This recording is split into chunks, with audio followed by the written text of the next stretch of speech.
pertahananku, Allahku yang kupercayai. Sungguh, Dialah yang akan melepaskan engkau dari jerat penangkap burung, dari penyakit sampar yang busuk.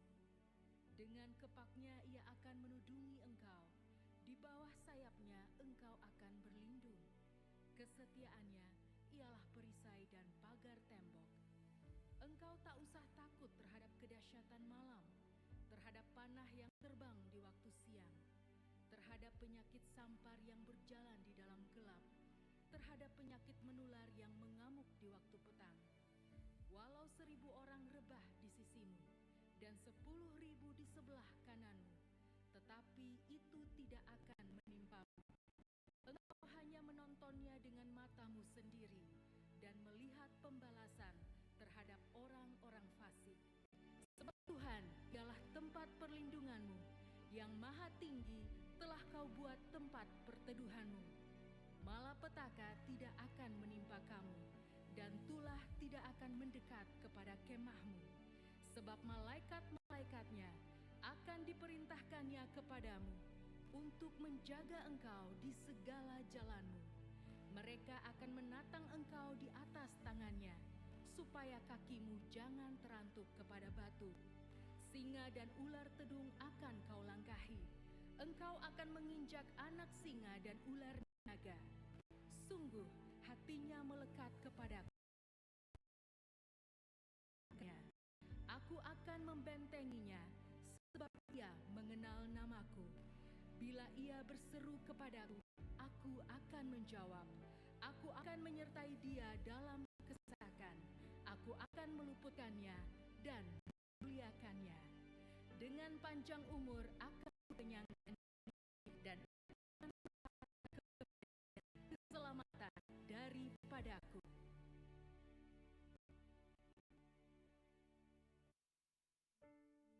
Pentakosta ketiga. Pentakosta ketiga adalah pencurahan Roh Kudus yang dahsyat di zaman ini, melebihi yang terjadi di Azusa Street. Pentakosta ketiga akan mengakibatkan penuaian jiwa yang terbesar dan yang terakhir sebelum Tuhan Yesus datang kembali. Pentakosta ketiga akan membangkitkan generasi Yeremia, yaitu anak-anak muda yang dipenuhi Roh Kudus, cinta mati-matian kepada Tuhan Yesus, tidak kompromi terhadap dosa, dan akan bergerak untuk memenangkan jiwa. Pentakosta ketiga lahir di Indonesia dan bergerak ke bangsa-bangsa. Gerakan ini dari timur ke barat dan akan kembali ke Yerusalem. Pentakosta ketiga akan memberikan kuasa untuk menyelesaikan amanat agung, dan setelah itu Tuhan Yesus datang kembali.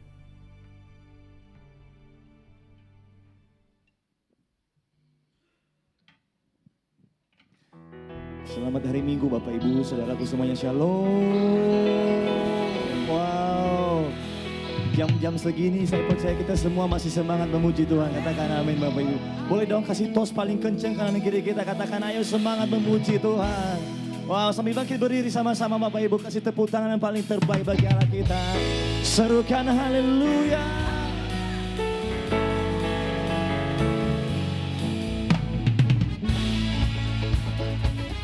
Banyak yang Tuhan Yesus sudah lakukan dalam hidup kita. Semuanya baik, katakan amin. Tepuk tangan sama-sama. Come on. Banyaklah yang kau lakukan, Allahku ya Tuhanku. Perbuatan yang ajaib dan maksudmu bagiku ya Tuhanku. Lagi. Banyaklah yang kau lakukan, Allahku ya Tuhanku. Perbuatan yang ajaib dan maksudmu bagiku ya Tuhanku. Tiada Allah sepertimu, tiada Allah yang sepertimu, tiada yang setara denganmu. Sungguh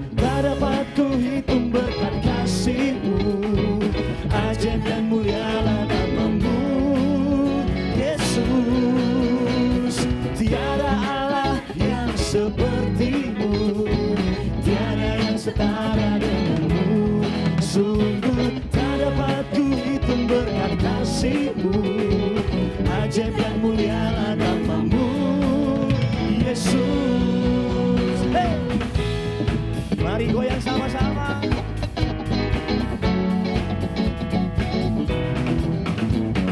Dapat terhitung kasih-Mu bagi setiap kami Tuhan. Terima kasih Tuhan Yesus.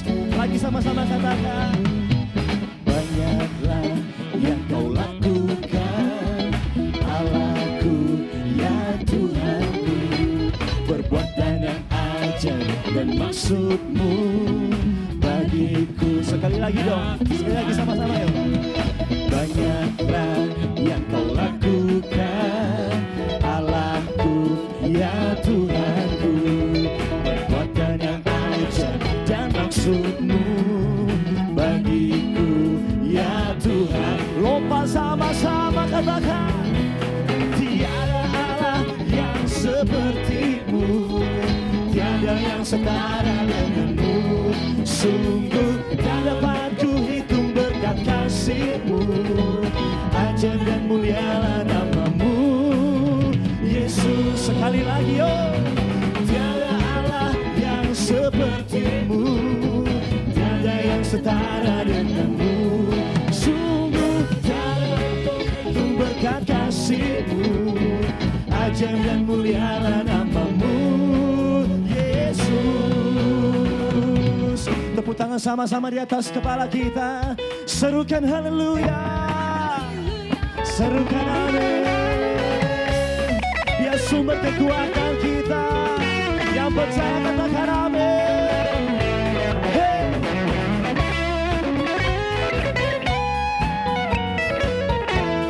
Mari bersama-sama sekali lagi katakan, tiada Allah yang seperti-Mu, tiada yang setara dengan-Mu. Sungguh tak dapat ku hitung berkat kasih-Mu, ajaib dan mulialah nama-Mu, Yesus. Semuanya, tiada Allah yang seperti-Mu, tiada yang setara dengan-Mu. Sungguh tak dapat ku hitung berkat kasih-Mu, ajaib dan mulialah nama-Mu. Sekali lagi sama-sama, tiada Allah yang seperti-Mu, tiada yang setara dengan-Mu. Sungguh tak dapat ku hitung berkat kasih-Mu, ajaib dan mulialah nama-Mu, Yesus. Hey! Namanya ajaib selama-lamanya, mulia selama-lamanya, katakan amin.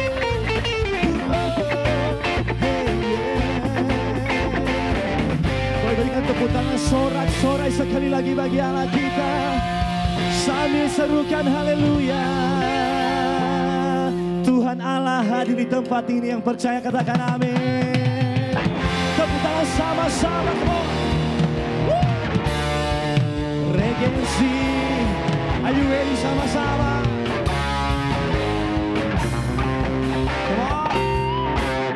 Tuhan Allah hadir di sini, di tengah umatnya yang memuji, mengucap syukur dalam namanya, Yesus Tuhan kita. Semuanya, Tuhan Allah hadir di sini, berkatnya dirasakan semua.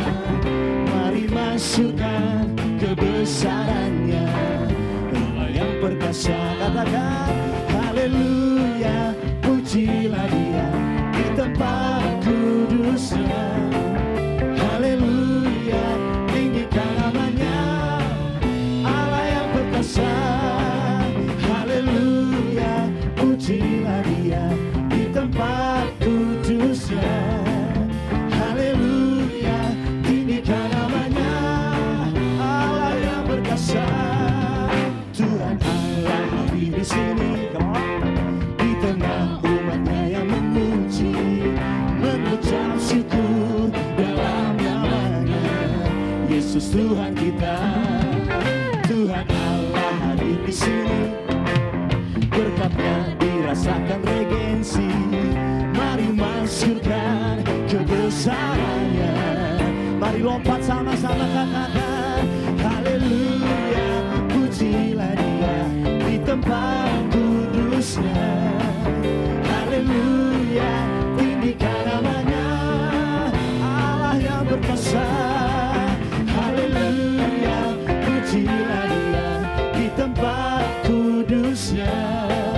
Haleluya, tinggikan namanya, Allah yang berkuasa.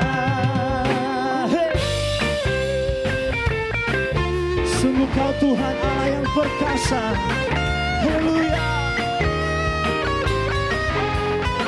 Mari bersama-sama lagi katakan, haleluya, pujilah Dia di tempat kudusnya. Haleluya, tinggikan namanya, Allah yang perkasa. Haleluya, pujilah Dia di tempat kudusnya. Haleluya, tinggikan namanya, Allah yang perkasa. Tuhan Allah hadir di sini, berkatnya dirasakan semua. Mari masyurkan kebesarannya, Allah yang perkasa. Mari masyurkan kebesarannya, Allah yang perkasa. Mari masyurkan kebesarannya, Allah yang perkasa. Allah yang perkasa. Boleh berikan tepuk tangan sorak-sorai bagi Dia, Allah yang perkasa. Serukan haleluya. Kasih tepuk tangan yang paling panjang bagi Allah kita siang hari ini, Bapak Ibu Saudaraku. Wow, puji Tuhan. Silakan duduk dalam hadiratnya Bapak Ibu. Wow. Kami terus semangat memuji-muji nama-Mu Tuhan. Kami bangun mezbah-Mu dengan pujian penyembahan kami. Itu yang kami bawa saat ini Tuhan Yesus. Hati dan hidup kami persembahkan untuk menyembah-Mu ya Tuhan. Sembah nama-Mu Tuhan. Kami sembah nama-Mu ya Tuhan. Mulai angkat suara kita sama-sama sembah Dia. Bapa di atas segala Bapa, Dia Raja di atas segala Raja, Dia segalanya bagi kita. Dia mampu lakukan segala perkara yang dapat kita bilang mustahil. Bagi Dia tidak mustahil. Dia segalanya. Hanya Tuhan Yesus saja yang mengasihi kita selamanya.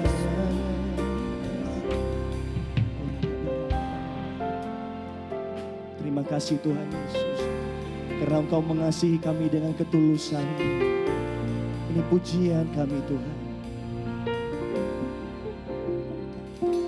Kau Bapa yang mengasihiku, kuasa-Mu memulihkanku.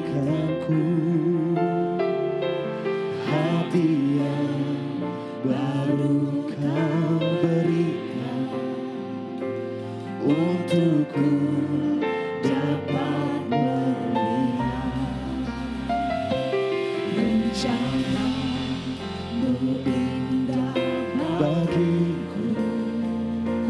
Kau ada di setiap jalanku. Hatiku haus dan lapar akan Engkau. Mari bersama-sama berkata, Kaulah segalanya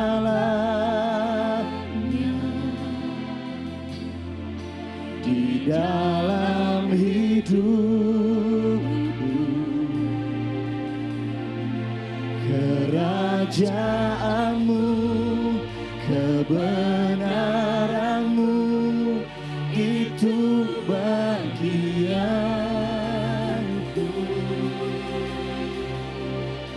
Kaulah yang kupandang selama hidupku. Mengasihi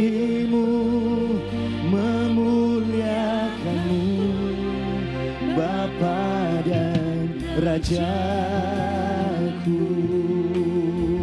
Boleh berikan tepuk tangan sama-sama bagi Allah kita yang mengasihi kita dengan tulus. Mari bersama dari awal sekali lagi berkata, Kau Bapa yang mengasihiku, kuasa-Mu memulihkanku,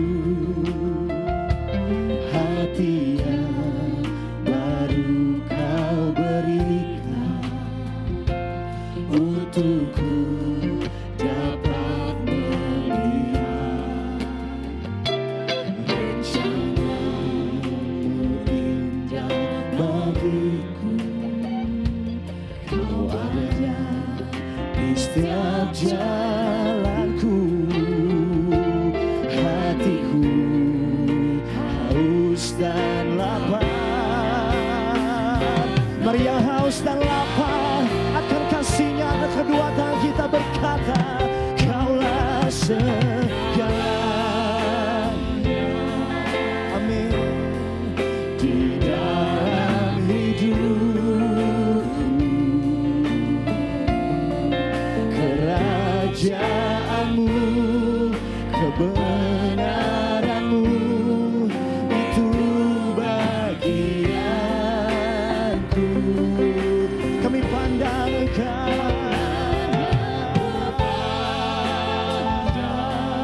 selamanya.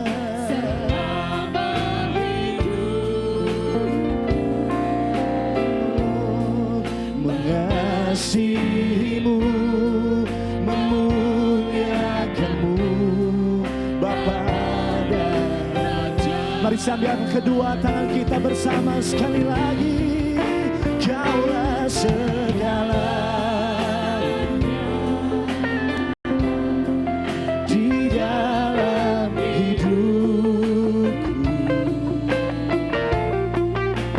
kerajaan-Mu, kebenaran-Mu itu bagianku. Kaulah yang kupandang selama hidupku.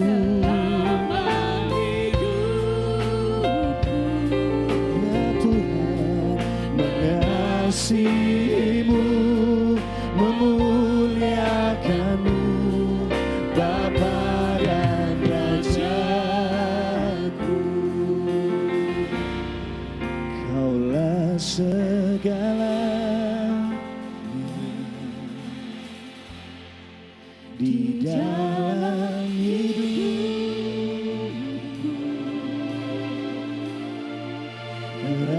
kerajaan-Mu, kebenaran-Mu itu bagianku. Kaulah yang kupandang selama hidup, mengasihi-Mu, memuliakan-Mu, Bapa dan Raja. Biarkan musik saja, biarkan musik saja, kita sembah Dia. Kami mengarahkan pandangan kami kepadamu ya Tuhan. Kaulah segalanya bagi kami ya Tuhan. Kami pandang Engkau, kami cari wajah-Mu ya Tuhan. Kebenaran-Mu menjadi bagian kami.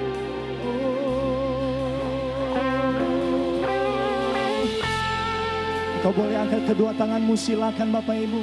Silakan kau mengucap syukur, silakan. Sembah Dia dengan caramu, silakan.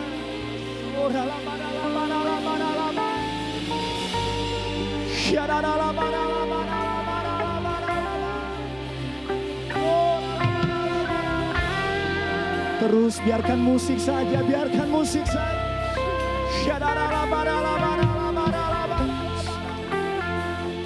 Betapa kami mengasihi Engkau ya Tuhan. mencintai Engkau ya Tuhan. Kami mencintai kebenaran-Mu ya Tuhan. Kami mencintai jalan-Mu ya Tuhan. Oh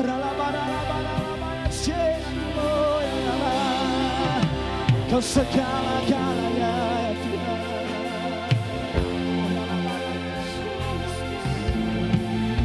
Kau boleh angkat kedua tanganmu sama-sama menyembah Dia.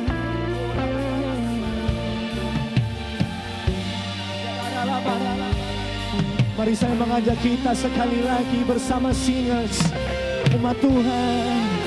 Katakan Kaulah segalanya, Kaulah segalanya di dalam hidup kami. Kami mencari kerajaan-Mu ya Tuhan. Kerajaan-Mu, kebenaran-Mu, itu menjadi bagian kami yang percaya kepada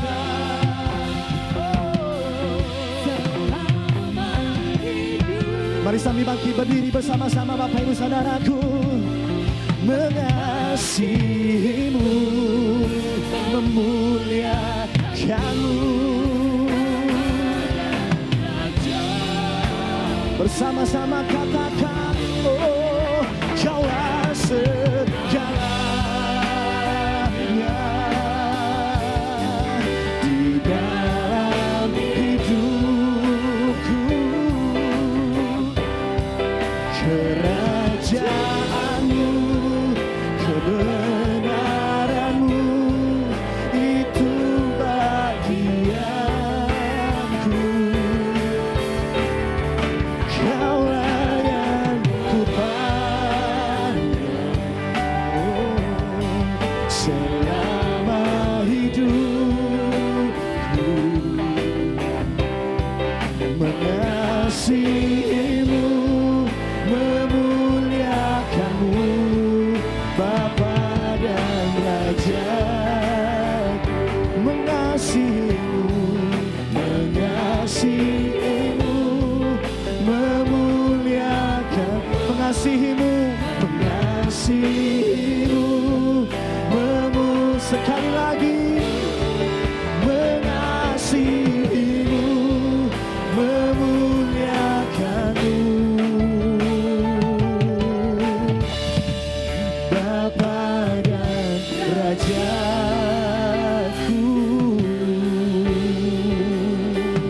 Mulai beri kita tepuk tangan sama-sama bagi Allah kita. Mulai sembah Dia. Kami rasakan kebaikan-Mu ya Tuhan. Kami mau rasakan hadirat-Mu di tempat ini. Bekerjalah ya Roh Kudus, urapi kami, sertai kami, dan berkati umat-Mu.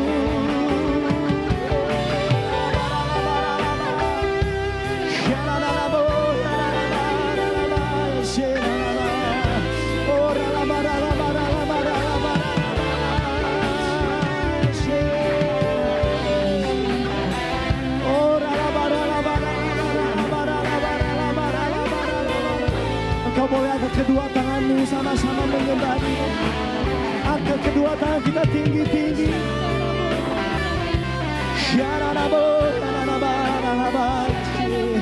Kami sembah, kami sembah, kami sembah nama-Mu ya Tuhan. Pusat penyembahan kami, tempat perlindungan kami, tubuh pertahanan kami selama-lamanya.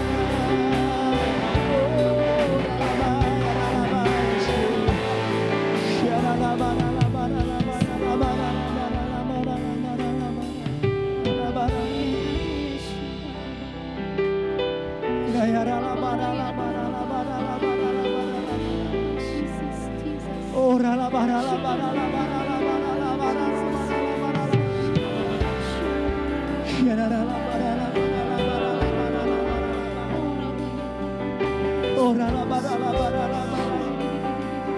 ada yang dapat menahan kasih-Mu mengalir di tempat ini. Tidak ada yang dapat menahan kuasa-Mu ya Tuhan. Biarkan itu mengalir ya Tuhan. Biarkan itu mengalir, memenuhi kami. Kuasa-Mu, hadirat-Mu, itu yang terutama bagi kami.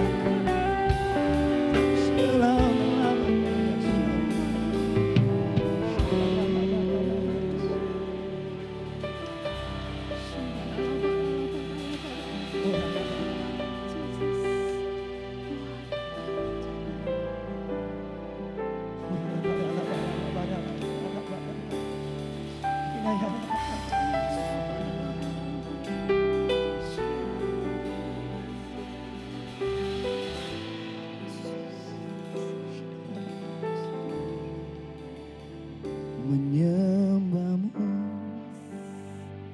Tuhan dan Rajaku, memuji-Mu Yesus kekasih jiwaku, mengikuti seluruh hidupku di hadirat-Mu.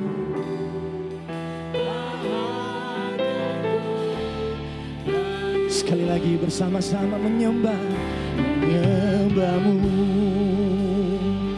Tuhan dan Rajaku, memuji-Mu Yesus kekasih jiwaku, mengikuti-Mu seumur hidupku di hadirat-Mu. Bahagiaku, sekali lagi menyembah-Mu Tuhan dan Raja. Come on, memuji-Mu Yesus, mengikuti-Mu seumur hidupku di hadirat-Mu. Bahagiaku penuh,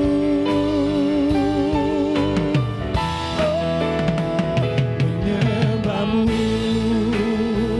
Tuhan dan Rajaku, memuji-Mu Yesus kekasih jiwaku, mengikuti-Mu seumur hidupku di hadirat-Mu.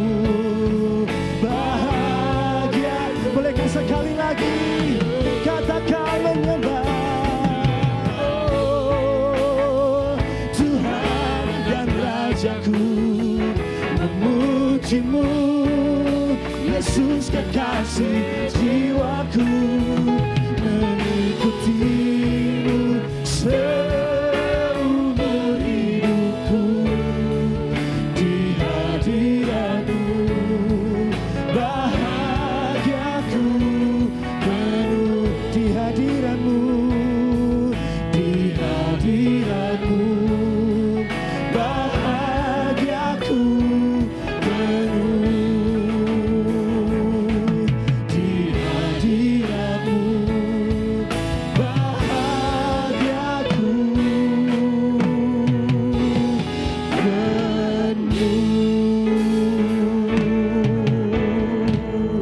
berikan tepuk tangan sorak-sorai bagi Allah kita. Serukan haleluya, serukan haleluya, haleluya, haleluya, haleluya. Bahagia kami waktu kami berada di hadirat-Mu Tuhan, memuji, menyembah Bapa dalam kebenaran. Fokus kami, tujuan kami menjadikan Engkau pusat penyembahan kami di atas segala-galanya. Tuhan, biar apa yang kami lakukan siang hari ini itu menyenangkan hati-Mu, itu menyentuh hati-Mu Tuhan. Kau lihat setiap hati umat-Mu di tempat ini. Datang dengan ketulusan menyembah Engkau. Terima kasih Tuhan, terima kasih kami mengalami kebaikan-Mu. Hadirat-Mu yang luar biasa siang hari ini. Kami bersyukur di dalam nama Tuhan Yesus. Bersama-sama dengan saya katakan, amin. Tepuk tangan sama-sama Bapak Ibu Saudaraku, puji Tuhan. Silakan duduk kembali Bapak Ibu. Wow, semua kita mengalami hadirat Tuhan siang hari ini. Amin. Kasih tahu dong kanan kirinya, jangan ngantuk dulu, yo. Puji Tuhan. Baik Bapak Ibu, di ibadah terakhir di bulan ini kami rindu mendoakan Bapak Ibu yang berulang tahun di bulan ini. Kalau ada boleh maju ke depan bersama-sama Bapak Ibu. Kami akan mendoakan Bapak Ibu yang berulang tahun. Boleh langsung aja maju ke depan Bapak Ibu Saudara. Sebelah kiri, sebelah kanan dan tengah mungkin yang berulang tahun di bulan Februari. Adakah di antara kita siang hari ini, di tengah-tengah kita yang berulang tahun? 1-2 orang mungkin ada Bapak Ibu.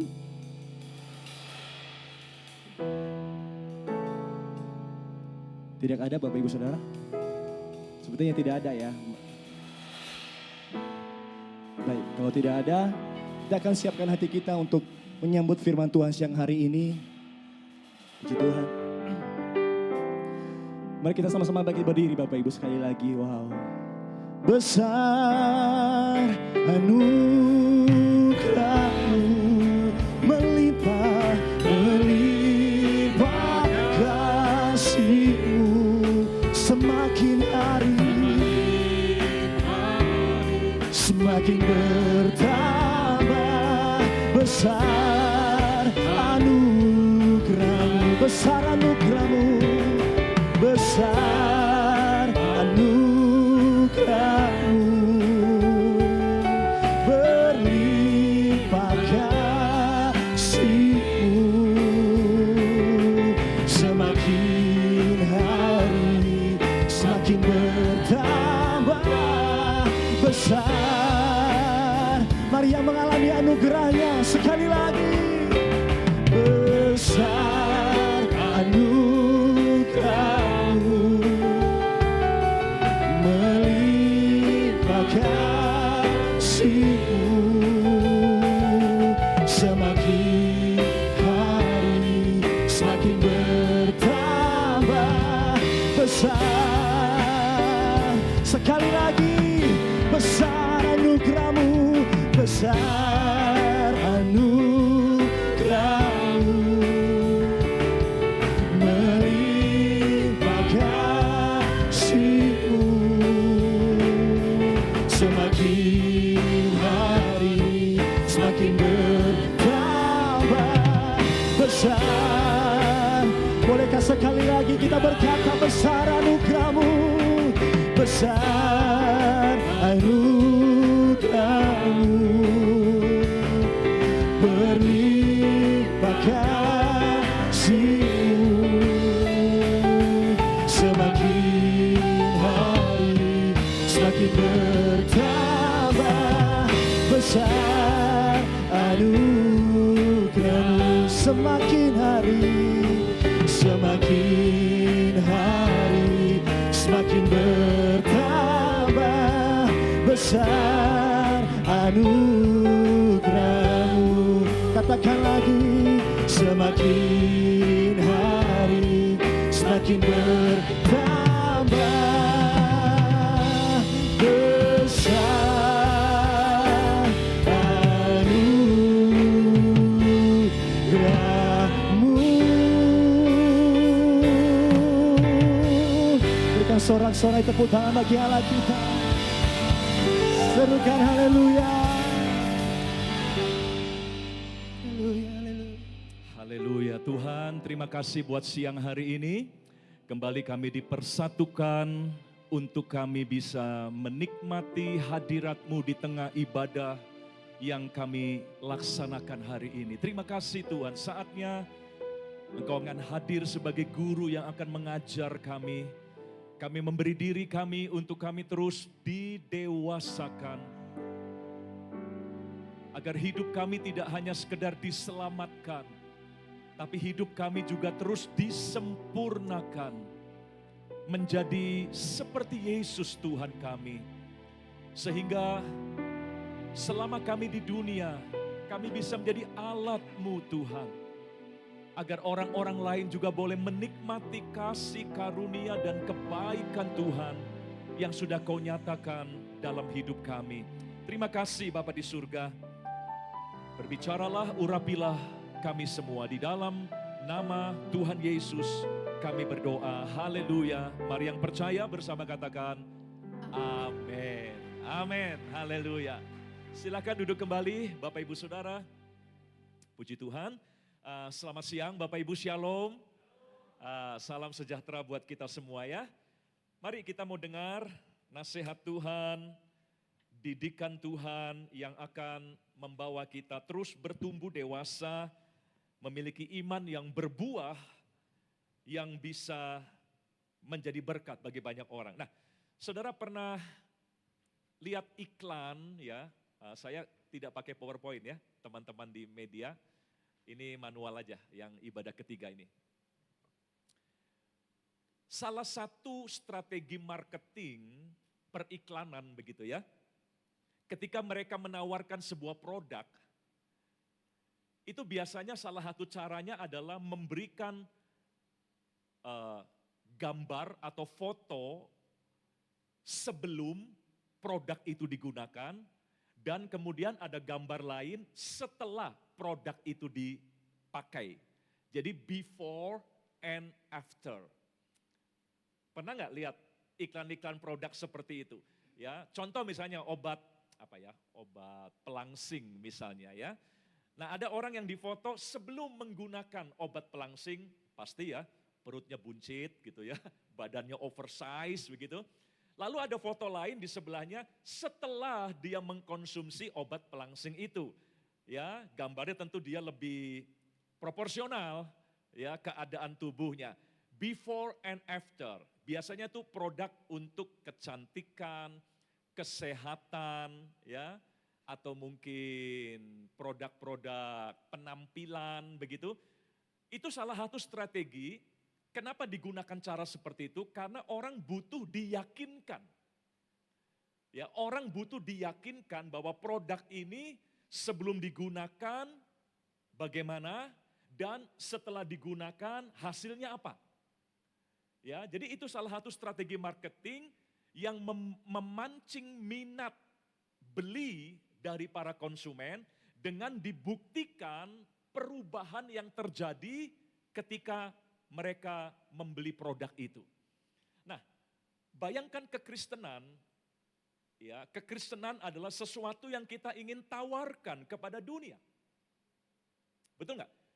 Ini kan tahun amanat agung, 2026 adalah tahun amanat agung, di mana kita diminta pergi, ya, jadikan semua bangsa murid Tuhan. Artinya kita ditugaskan Tuhan untuk menawarkan kekristenan kepada orang-orang yang belum percaya, menawarkan mereka untuk ikut Yesus dan hidup di dalam Yesus.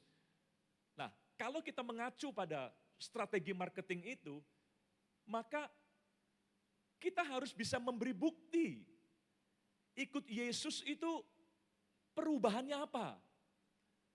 Seperti produk tadi, kalau kamu beli produk ini, yang berubah itu apa nanti? Keadaan yang bagaimana yang kamu akan dapatkan setelah kamu beli produk ini. Nah, kekristenan pun membutuhkan cara seperti itu. Bagaimana dunia akan tertarik dengan kekristenan kalau mereka nggak lihat perubahan apa yang terjadi dalam hidup kita. Ya, bagaimana orang tertarik dengan Yesus kalau Yesus tidak bisa mengubah apa-apa begitu. Ya, kita harus tawarkan Yesus yang sanggup mengubah hidup manusia. Kita harus tawarkan kekristenan yang sanggup memberi perubahan dari kondisi yang tidak baik menjadi kondisi yang lebih baik. Ya, dari penampilan yang tidak enak dilihat menjadi sebuah penampilan yang lebih good looking atau lebih enak untuk dilihat. Nah, jadi saudara, ya, kita semua nih harus bisa memberi bukti. Saksi, ya. Kamu akan jadi saksiku. Nah, saksi itu apa? Saksi itu adalah si pemberi bukti. dalam pengadilan, ketika saksi dipanggil, kan pasti ya, pihak jaksa atau pihak terdakwa pasti akan menghadirkan saksi di pihak masing-masing. Apa tugas seorang saksi? Dia harus menghadirkan bukti yang dia tahu. Bukti yang dia pahami. Itulah tugasnya saksi. Dia diundang ke ruang pengadilan untuk memberikan bukti. Nah, kita adalah saksi Kristus. Makanya Roh Kudus dicurahkan, dan setelah Roh Kudus dicurahkan, kamu akan jadi saksiku. Artinya apa? Kamu harus jadi pemberi bukti tentang aku. Ya, mari sadari, kita yang sudah diselamatkan, kita yang sudah terima segala yang baik dari Tuhan, kita masih ada di dunia sebagai saksi Tuhan. Kita ada untuk memberi bukti bahwa Tuhan itu baik. Ya, kita harus bisa memberi bukti bahwa Tuhan itu mampu mengubah kehidupan manusia. Tuhan itu mampu memberi pengharapan, memberikan kehidupan kekal. Ya, kita harus jadi salesnya kerajaan sorga. Ya, dan salah satu trik yang sangat ampuh adalah kita harus tunjukkan sebelum kita terima Yesus bagaimana, dan setelah kita terima Yesus bagaimana. Makanya kalau kita punya masa lalu yang buruk, justru itu modal bagus untuk bersaksi. Asalkan masa kini kita lebih baik. Ngerti ya Bapak Ibu ya? Satu yang saya sesali, saudaraku, ini saya cerita tentang saya ya. Ada satu yang menurut saya jadi kelemahan saya. Ya, saya itu nggak pernah nakal, saudara. Ini bukan sombong loh ya. Ini ada nggak teman-teman? Ada Ko Kenglai, pengerja ya di sini ya. Siapa? Pak Yanto Wibowo. Saya panggilnya Ko Kenglai begitu ya. Nama Chinese-nya karena saya kenal dari kecil. Ya, sama-sama di Cirebon. Dia lebih tua 1 tahun, 1 apa 2 tahun dari saya. Ya, dia tahu saya tahu dia gitu ya. Tanya dia nanti ya. Dari kecil saya nggak pernah nakal, nggak pernah berantem, nggak pernah ngerokok, nggak pernah kebut-kebutan gitu ya, nggak pernah lah. Nah sekarang jadi hamba Tuhan, saya tuh kalau mau saksi susah, ya gimana Tuhan rubah saya nggak punya bahan, karena dulu saya termasuk baik gitu. Ya, jadi itu yang kurang dari saya gitu ya. Ya tapi saya punya trik lain lah ya. Nah kalau saudara beda dengan saya, saudara mungkin menyesal, aduh kenapa dulu saya kok nakal bener ya. Justru bagus, asal saudara sudah berubah hari ini. Ya, before-nya kita itu justru bagus untuk supaya kesaksian kita lebih nyata bahwa Tuhan sanggup ubah kita. Ya, Tuhan sanggup pulihkan hidup kita gitu. Ya, jadi jangan sesali masa lalu kita selama masa kini kita lebih baik di dalam Tuhan. Justru masa lalu yang buruk malah jadi keuntungan untuk kita bisa cerita bahwa Tuhan sanggup mengubah hidup kita. Mari kita lihat 1 Petrus pasal yang kedua. 1 Petrus pasal yang kedua ayat 9. Ini ayat yang terkenal, tapi kita mau baca tidak hanya ayat 9, tapi juga ayat 10 dan nanti lompat ayat 12 ya. Ayat 9 dulu dikatakan, tetapi kamulah bangsa yang terpilih, imamat yang rajani, bangsa yang kudus, umat kepunyaan Allah sendiri, supaya kamu memberitakan perbuatan-perbuatan yang besar dari Dia yang telah memanggil kamu keluar dari kegelapan kepada terangnya yang ajaib. Nah ayat 10, kamu yang dahulu, bukan berarti Petrus mau mempermalukan orang-orang yang membaca surat ini, tidak. Paulus memang ungkit-ungkit masa lalu mereka, tapi bukan sebagai sebuah kehinaan, tapi sebagai sebuah pembuktian. Dikatakan ayat 10, kamu yang dahulu bukan umat Allah, tetapi yang sekarang. Nah, yang penting yang sekarangnya ini loh. Yang dulu yang merupakan hal yang memalukan, tapi justru bisa jadi hal yang menguntungkan kalau ada yang sekarang. Tetapi yang sekarang telah menjadi umatnya. Lalu kalimatnya hampir sama, yang dahulu tidak dikasihani, tetapi yang sekarang telah beroleh belas kasihan. Nah ayat 12 bagian A, ayat 12, milikilah cara hidup yang baik di tengah-tengah bangsa-bangsa bukan Yahudi. Jadi saudara, Petrus mengingatkan, kamu dulu punya masa lalu kan, dalam kegelapan, bukan umat Allah. Kamu bukan kelompok yang dikasihi. Gak apa-apa, itu dulu. Tapi sekarang, kamu adalah bangsa yang terpilih, imamat yang rajani, bangsa yang kudus, bla bla bla bla. Kamu adalah umat Allah, kamu sekarang beroleh belas kasihan. Nah jadi saudara, setiap orang punya dulu dan sekarang. Setiap orang punya masa lalu dan masa sekarang. Ya, saya punya quotes yang bilang begini. Setiap orang kudus ya punya masa lalu yang gelap. Jadi nggak ada orang kudus yang dari lahir sudah kudus, nggak ada. Semua orang yang sekarang ini menjadi orang suci, the saint atau orang rohani, dulunya pasti punya masa lalu yang kelam. Dan setiap orang yang punya masa lalu yang kelam punya masa depan yang baik di dalam Tuhan, Ya, jadi Bapak Ibu Saudara, ayo ya saksikan kepada orang lain siapa kita yang dahulu dan siapa kita yang sekarang. Ya. Pengalaman-pengalaman di masa lalu tidak perlu menjadi penyesalan, tidak perlu menjadi beban, aib begitu. Ya, selama kita mau diubahkan hari ini oleh Tuhan, makanya kita jadi murid. Waktu kita jadi murid, kita belajar hidup seperti Yesus.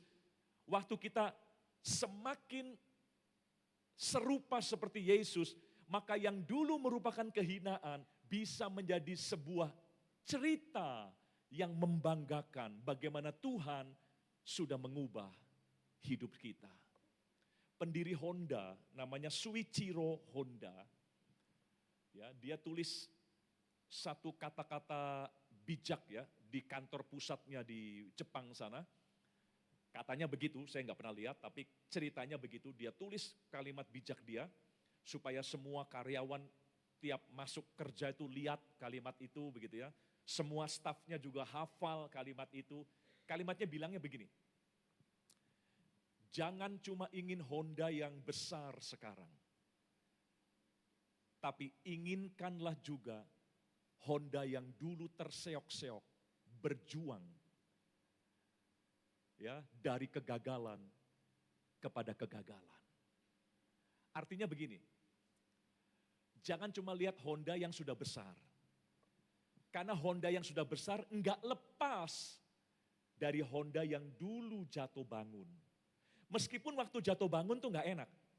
Waktu jatuh bangun tuh aduh, kita merasa malu, ya, kita merasa jelek, buruk begitu ya. Waktu ngalaminya memang enggak enak. Tapi ketika kita sudah bisa lewati semuanya, maka cerita yang dulu enggak enak itu bisa jadi cerita yang kita banggakan di kemudian hari. Asal kondisi kita hari ini bisa lebih baik daripada yang dulu. Makanya mari jadi murid Tuhan, belajar hidup seperti Yesus, ya, supaya kehidupan kita menunjukkan perubahan. Ya, dunia nggak akan tertarik jadi Kristen kalau kekristenan juga tidak bisa mengubah hidup mereka. Sama seperti kita nggak tertarik produk tertentu, kalau memang produk itu nggak menjanjikan sebuah perubahan dalam hidup kita. Mari kita lihat ayat yang lain. 1 Korintus 6 ayat 9 mulai sampai ayat yang ke-11 ya. 1 Korintus pasal yang ke-6 ayat 9 sampai ayat yang ke-11. Dikatakan demikian. Atau tidak tahukah kamu bahwa orang-orang yang tidak adil tidak akan mendapat bagian dalam kerajaan Allah? Janganlah sesat. Orang cabul, penyembah berhala, orang berzina, banci, orang pemburit, pencuri, orang kikir, pemabuk, pemfitnah, dan penipu tidak akan mendapat bagian dalam kerajaan Allah. Nah ayat 11-nya dikatakan, dan beberapa orang di antara kamu demikianlah dulu. Paulus ngomong ini bukan untuk mempermalukan jemaat di Korintus. Tapi Paulus justru bangga, dulu kamu kayak gitu kan? Ya, jadi masa lalu yang buruk itu akhirnya menjadi sebuah cerita yang menarik karena jemaat di Korintus mau berubah hidupnya. Saya teruskan ayat 11 tadi ya. Dan beberapa orang di antara kamu demikianlah dahulu, tetapi kamu telah memberi dirimu disucikan. Nah, ini juga yang harus kita lakukan. Beri diri kita disucikan. Ya, harus ada inisiatif dari diri kita. Harus ada kemauan untuk berubah. Harus ada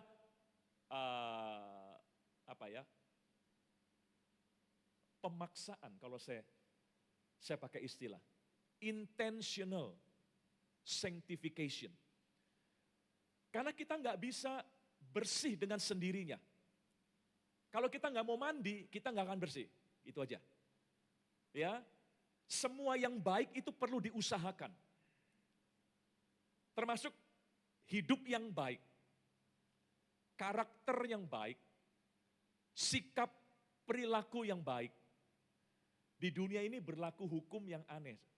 Yang rusak itu nggak perlu diusahakan, tapi yang baik itu harus diusahakan. Kenapa aneh? Karena dunia kita sudah jatuh dalam dosa. Sehingga hukum yang berlaku jatuh ke bawah, bukan naik ke atas. Makanya ada hukum gravitasi. Tidak ada hukum yang mengangkat. Tapi hanya ada hukum yang menjatuhkan. Betul nggak? Ya, itu secara fisika seperti itu. Secara rohani pun sama. Kalau hidup mau rusak gampang, San. Kalau misalnya pernikahan mau rusak, keluarga mau rusak, relasi-relasi mau rusak, gampang. Nggak usah ngapa-ngapain, diem aja, rusak sendiri nanti. Ya toh? Coba kalau suami istri, diem aja. Nggak usah jadi suami yang jahat, nggak usah jadi istri yang jahat, cukup jadi suami istri yang diem aja. Nanti kan rusak juga. Dia saling curiga, kok diem ya? Satu lagi juga curiga, kenapa dia jadi diem ya? Wah jangan-jangan, nah, jadi curiga. Akhirnya hubungan jadi rusak. Seperti rumah dah. Untuk merusak rumah nggak perlu di bulldozer, nggak perlu di bom, nggak perlu. Cukup dibiarkan. Lama-lama retak sendiri, kecongkel sendiri, ya, hancur sendiri, catnya lepas sendiri. Cukup dibiarkan. Itulah dunia yang kita hidupi hari ini. Kalau kita tidak melakukan sesuatu, semuanya akan menuju pada kerusakan. Makanya perlu effort, perlu usaha, kesengajaan. Kayak saudara ngerawat rumah kan perlu disengaja. Betul nggak? Kalau mau rumah yang bersih, perlu sengaja nyapu. Kalau mau rumah yang kokoh ya, perlu sengaja dijaga, dirawat. Semua tindakan yang baik itu perlu kesengajaan. Nah, kita ingin jadi anak-anak Tuhan yang bisa melaksanakan amanat agung tadi. Di mana dunia melihat perubahan kita. Dan perubahan itu datang karena kesengajaan. Tidak ujuk-ujuk. Hanya karena saudara orang Kristen pasti hidup kita berubah. Enggak juga. Hanya karena kita terdaftar sebagai anggota gereja tertentu, otomatis hidup kita berubah. Enggak juga. Ya, harus ada usaha. Makanya tadi dikatakan, milikilah cara hidup yang baik. Setelah Petrus berkata, kamu yang dulu tidak dikasihi, sekarang kamu dikasihi. Kamu yang dulu bukan umat Allah, Sekarang kamu umat Allah. Tapi bukan berarti lalu kita diam saja. Tuhan sudah mengubah status kita. Ingat ya, yang Tuhan ubah adalah identitas kita. Kita sekarang punya ID yang baru. Kita adalah anggota kerajaan Allah, kita anak-anaknya, kita umat yang dikasihinya, itu ID kita. Tapi kita harus hidupi ID kita dengan aktivitas yang sesuai ID kita. Ya, hidupi identitasmu. Kalau kita tahu kita anak Tuhan, hiduplah sebagai anak Tuhan. Kalau kita tahu kita telah pindah dari gelap kepada terang, hiduplah sebagai anak-anak terang. Hidupi identitas kita. Saudara, kenapa banyak orang bingung memilih aktivitas, memilih tindakan? Itu biasanya karena mereka sedang bingung siapa dirinya. Orang kalau tahu siapa dirinya, dia akan bisa menentukan aktivitas apa yang dia akan lakukan. Contoh, dulu saya sering sama teman-teman diajak ngerokok. Saya bilang, saya nggak mau ngerokok karena saya bukan perokok. Artinya apa? Saya tidak akan lakukan aktivitas berokok karena saya tahu siapa saya bukan perokok. Contoh yang paling gampang dah, saya nggak mau pakai rok karena saya laki-laki. Betul nggak? Tapi kenapa ada banyak laki-laki pakai rok? Karena mereka bingung, laki-laki atau perempuan. Ada bias gender, ada disorientasi gender. Itu yang terjadi, makanya mereka bingung menentukan aktivitasnya. Ya, nah sekarang firman Tuhan berkata, siapa Anda dan saya? Firman Tuhan memberitahu bahwa kita adalah orang-orang yang sudah berpindah dari gelap kepada terang. Kita adalah umat Allah. Artinya apa? Kita harus hidup sesuai dengan identitas kita. Makanya tadi daftar perbuatan kembali 1 Korintus 6 tadi ya. Ayat 9, ini daftar perbuatan yang dulu kita lakukan karena identitas kita masih di luar Tuhan. Ya, dikatakan tidak tahukah kamu bahwa orang-orang yang tidak adil tidak akan mendapat bagian dalam kerajaan Allah, ya, orang cabul, penyembah berhala, orang berzina, banci, pemburit, pencuri, dan seterusnya. Nah itulah kita yang dulu. Nah lalu ayat 11, dan beberapa orang di antara kamu demikianlah dahulu, tetapi kamu telah memberi dirimu disucikan, kamu telah dikuduskan. Ini identitas kita. Kita sudah dikuduskan, kita adalah orang-orang kudus, the saint. Ya, kita adalah orang-orang kudus. Kenapa ditegaskan bahwa kamu adalah orang-orang yang kudus sekarang? Supaya kita beraktivitas sebagai orang yang kudus. Tuhan tegaskan. Makanya Alkitab seringkali menekankan siapa kita. Kita adalah ciptaan yang baru. Yang lama sudah berlalu. Yang baru sudah datang. Kamu adalah anak-anak yang dikasihinya. Kamu adalah warga kerajaan sorga. Kenapa Alkitab banyak mengkonfirmasi siapa kita, supaya kita bisa memilih perbuatan apa yang kita akan lakukan. Identity akan menghasilkan activity. Makanya kalau Tuhan mau rubah aktivitas seseorang, Tuhan harus rubah identitas orang itu lebih dahulu. Buktinya banyak di Alkitab. Abram. Nama Abram itu artinya bapak yang dihormati. The great father. Nah, jadi dia tahu siapa dia. Abram tahu namanya berarti bapak yang dihormati. Makanya dia pede dan dia dihormati. Dia hidup sebagai bapak yang terhormat karena dia tahu ID-nya. Arti namanya adalah bapak yang dihormati. Tapi kemudian Tuhan punya rencana lain yang lebih besar. Tuhan ingin jadikan dia bapak segala bangsa. Nah sebelum itu dibuat oleh Tuhan, Tuhan ubah dulu identitasnya. Dari Abram menjadi Abraham.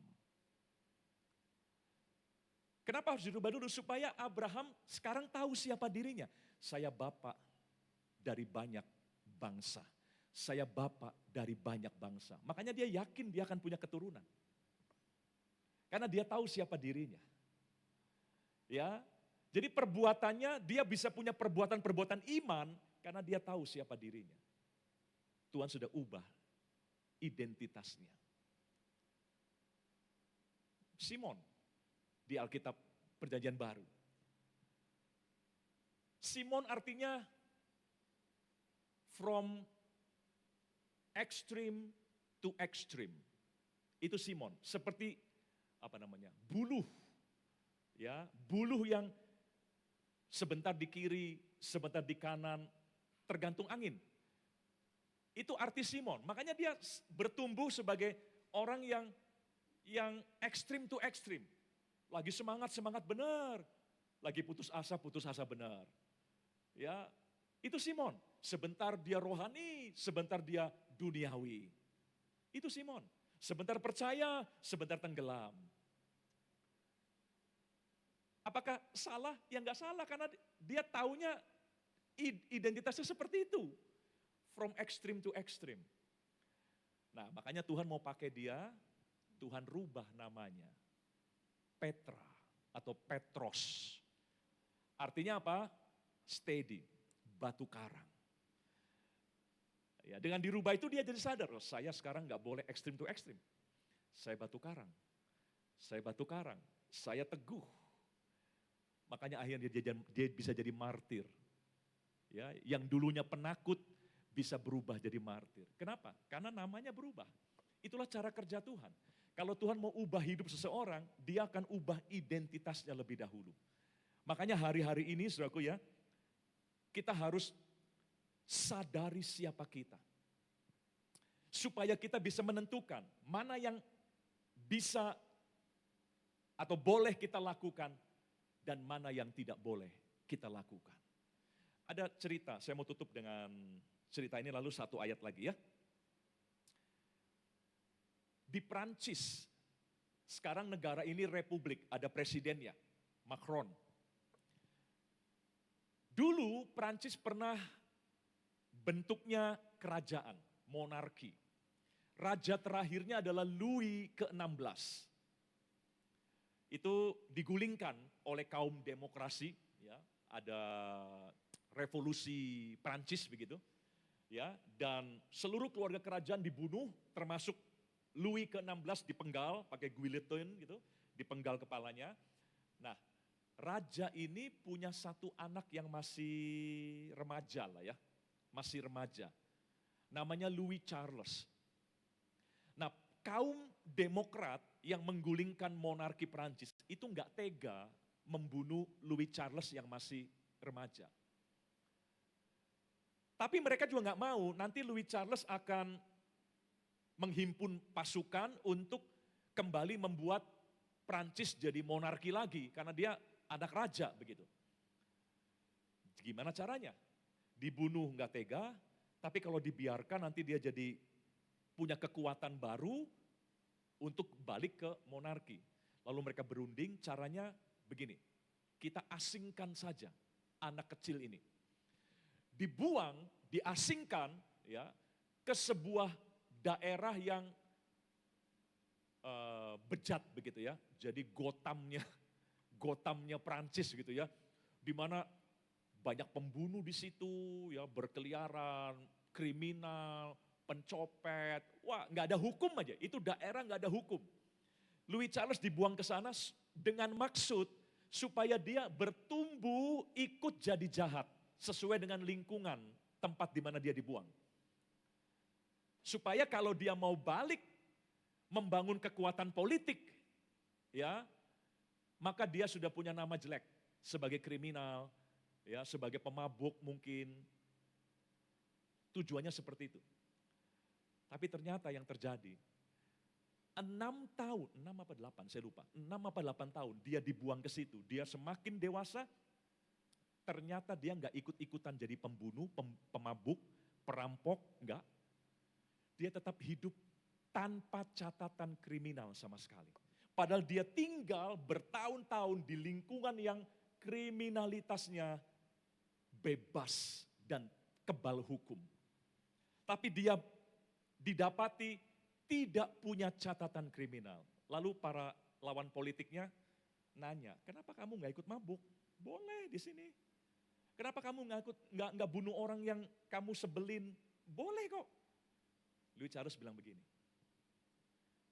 saya tahu saya anak keluarga ningrat. Saya punya darah biru Prancis. Ya, saya adalah anak dari keluarga yang terhormat, keluarga kerajaan.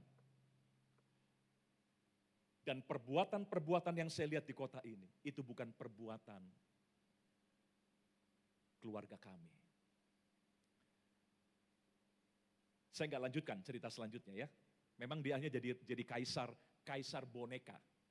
Tetap Prancis negara demokrasi ya sejak saat itu. Ya, dia hanya jadi boneka saja, simbol saja. Nah, saya stop sampai di situ. Lihat pernyataan dari Louis Charles. Kenapa dia punya kekuatan untuk tidak melakukan hal-hal yang buruk? Karena dia tahu siapa dirinya. Ya, saya anak keluarga terhormat, ada darah biru di dalam darah saya saya anak dari keluarga ningrat. Akhirnya dia sadar semua yang dia bisa lakukan di kota itu tidak pantas dia lakukan. Saudara, makanya Tuhan seringkali ya meyakinkan kita siapa kita di dalam Tuhan. Nah, mari ingat-ingat ya, terus sadari siapa kita di hadapan Tuhan. Di dalam Tuhan kita adalah bangsa yang terpilih tadi. Kembali ayat terakhir yuk kita balik ke 1 Petrus 2 ayat 9 tadi. Ya, 1 Petrus 2 ayat 9 dan ayat 10 atau 9-nya aja deh. Dikatakan ya 1 Petrus 2. Kamulah bangsa yang terpilih, imamat yang rajani, bangsa yang kudus, umat kepunyaan Allah sendiri. Intinya apa? Ini ID kita. Ini identitas kita. Ya, Petrus mengingatkan, kamu bangsa yang terpilih, imamat yang rajani, bangsa yang kudus. Nah, setelah diingatkan identitasnya, ayat 12 tadi, bagian A, ayat 12, langsung, milikilah cara hidup yang baik. Jadi diingatkan dulu identitasnya, baru diingatkan aktivitasnya. Agama-agama lain di luar Kristen, itu mengusahakan aktivitas dulu. Kamu harus baik dulu supaya kamu jadi anak Tuhan. Kamu harus taat supaya kamu diselamatkan. Kamu harus hidup saleh supaya kamu dibenarkan. Sistem agama memperjuangkan aktivitas dulu untuk mendapatkan identitas yang benar di hadapan Tuhan. Dan tidak ada manusia yang mampu untuk memenuhi tuntutan perbuatan yang benar yang Tuhan minta. Dalam kekristenan terbalik, Tuhan beri identitas dulu. Lewat anugerahnya, kamu yang dulu bukan umat Allah, sekarang identitasmu kamu umat Allah. Kamu yang dulu bukan umat yang dikasihi, sekarang identitasmu adalah umat yang dikasihi. Tuhan yakinkan siapa mereka, berikan identitasnya, baru setelah itu mereka akan memilih aktivitas berdasarkan identitas mereka sendiri. Makanya Petrus tadi berkata ya tentang siapa kita lebih dahulu. Baru ayat 12-nya Petrus berkata, milikilah cara hidup yang baik. Jadi kita hidup benar bukan supaya jadi orang benar di mata Allah.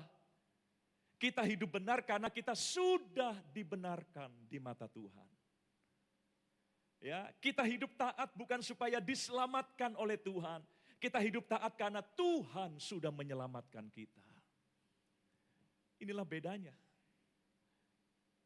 Dan hanya ada di dalam kekristenan. Saudara, mari hiduplah dengan baik. Di depan atau di hadapan orang-orang yang belum mengenal Tuhan. Biarlah kita menjadi iklan Injil. Ya, kita menjadi propaganda Injil yang menarik. yang membuat orang juga mau mengenal Yesus, menerima Dia sebagai Tuhan dan Juru Selamat. Yang penting bukan seberapa tinggi pelayanan kita, ya seberapa hebat pengurapan kita, enggak. Yang penting kita punya perubahan hidup dalam hidup kita. Yang penting kita bisa membuktikan kita yang dulu dengan kita yang sekarang hari ini. Maka saudara akan dipakai Tuhan untuk jadi berkat bagi banyak orang. Yuk kita berdiri bersama-sama. Haleluya. Tutup mata kita yuk. Sebelum tinggalkan tempat ini, mari kita buka hati Tuhan. Mari jamah setiap kami. Engkau masuk dalam seluruh aspek hidup kami buka akses untuk Tuhan memproses setiap kami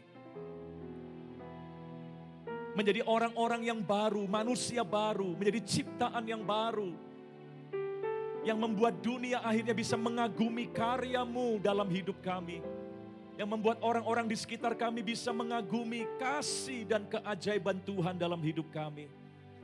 Mari Tuhan pakailah kami di tahun 2026, tahun amanat agung, libatkanlah kami. Meskipun kami mungkin tidak bisa berbicara banyak, tapi biarlah hidup kami berbicara banyak. Hidup kami menceritakan tentang kebaikan Tuhan. Terima kasih Bapa. Berkati anak-anak-Mu siang hari ini. Kasih karunia-Mu terus dilimpahkan dalam hidup kami. Dan Tuhan, kami bawa terus bangsa dan negara Indonesia dalam tangan Tuhan. Berkati, lindungi, dan tolong bangsa ini untuk bisa menjadi bangsa yang lebih adil, lebih jujur, menjadi bangsa yang lebih toleran. Mari Tuhan lindungi bangsa ini dari segala bentuk perpecahan akibat intoleransi, radikalisme dan sebagainya. Tuhan, jagalah bangsa ini. Lindungi umat-Mu di negara ini Tuhan. Berkati pemerintahan kami, dan biarlah Engkau memampukan seluruh aparatur negara untuk bisa bertugas dengan baik. Kami bersyukur untuk ibadah kami siang hari ini. Sebentar kami akan tinggalkan tempat ini. Kemanapun kami pergi Tuhan, kami akan melangkah dengan penuh dengan damai sejahtera. Sebab Tuhan selalu bersama dengan kami. Kami angkat kedua tangan kami sekarang, kami buka hati kami. Bapak Ibu Saudara, inilah janji Tuhan buat kita semua. Tuhan memberkati dan melindungi kita. Tuhan menyinari kita dengan wajah-Nya dan memberi kita kasih karunia. Dan Tuhan senantiasa menghadapkan wajah-Nya kepada kita dan memberi kita damai sejahtera. Di dalam nama Tuhan Yesus Kristus, mari yang percaya bersama katakan, selamat hari Minggu, sehat selalu Bapak Ibu, Tuhan memberkati kita semua.